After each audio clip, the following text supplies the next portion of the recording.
Good afternoon and welcome to my year-end wrap of the real estate market in Canton Township for 2025. Let me introduce myself. I'm Bart Patterson and I have over 30 years experience and over 25 advanced designations.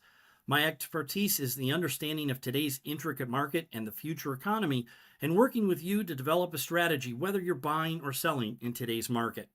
Let me put my professional housing degree to work for you in 2026. Let's take a quick look at 2025 and see what we can garner from the data. Here's what happened in 2025 for all of the closed residential sales during the year 2025. A total of 682 closed sales during the calendar year, an average sale price of over $485,000 per home, with a median sales price of about $447,000.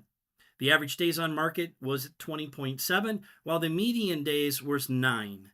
The average sale price, about 100.12% of original list price, while the median fell right at that 100%. Typically, this means that everything sold right at the original sales price. There was a little bit of a nudge slightly above that during some of the hotter times of the period, spread out over that 12-month period. The strongest in numbers by actual closings and market activity showed July coming in strong with 90 closings, August at 75, and October at 71.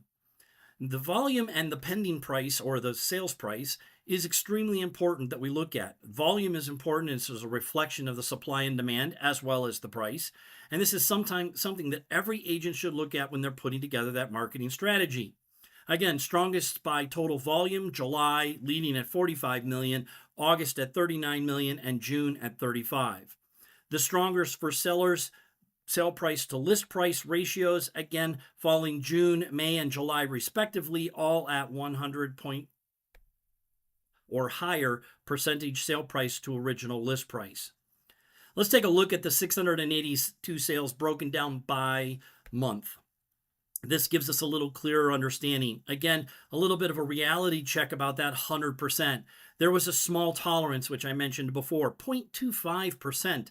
And it's so tiny, but we don't want it to go overlooked. Again, at 44.9% sold above the original list price, 15.5% sold at the original price, and 39.6% sold below the original price. So, in fact, yes, buyers, you do have some leverage in plenty of cases out there, but almost half of the market still went for over or at original price.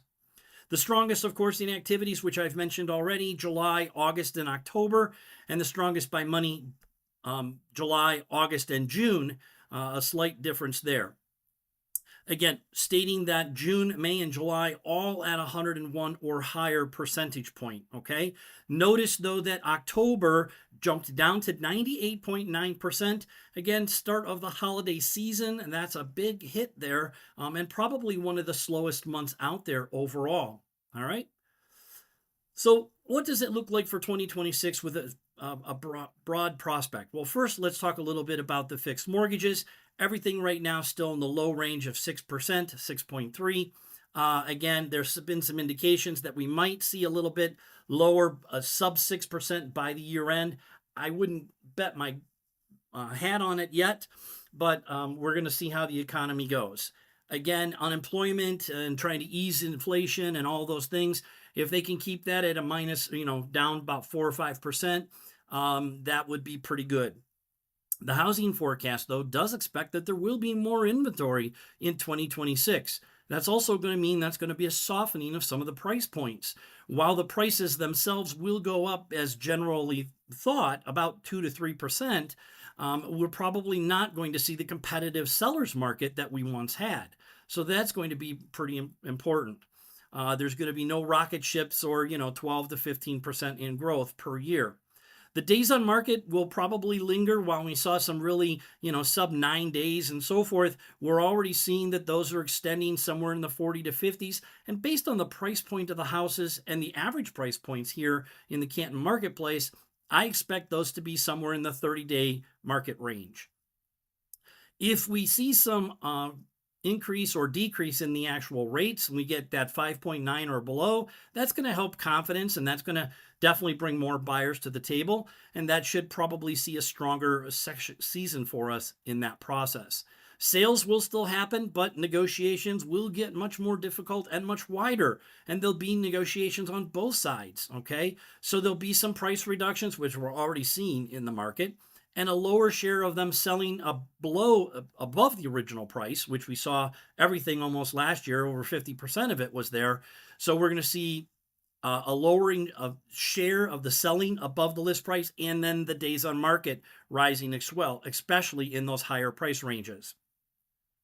The market will keep rewarding the prepared in that process. So again, if you've got your home correctly set up and you've got it priced properly without trying to break the bank on it, 2026 should be a good market for you and an opportunity to, again, still capitalize on and get the biggest return on your investment.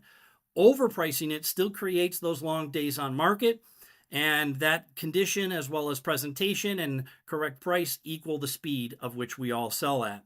The best action, obviously, during the late spring, early summer months, that was what we experienced last year. Probably a fairly decent trend that we will see again this year. I do appreciate you listening to the analysis for the 2025 market in Canton Township. If you'd like to hear more, I understand, and it would be important for you to reach out so that we can get together and talk about a strategy if you see a move in your 2026. My number's on the screen. Thanks so much.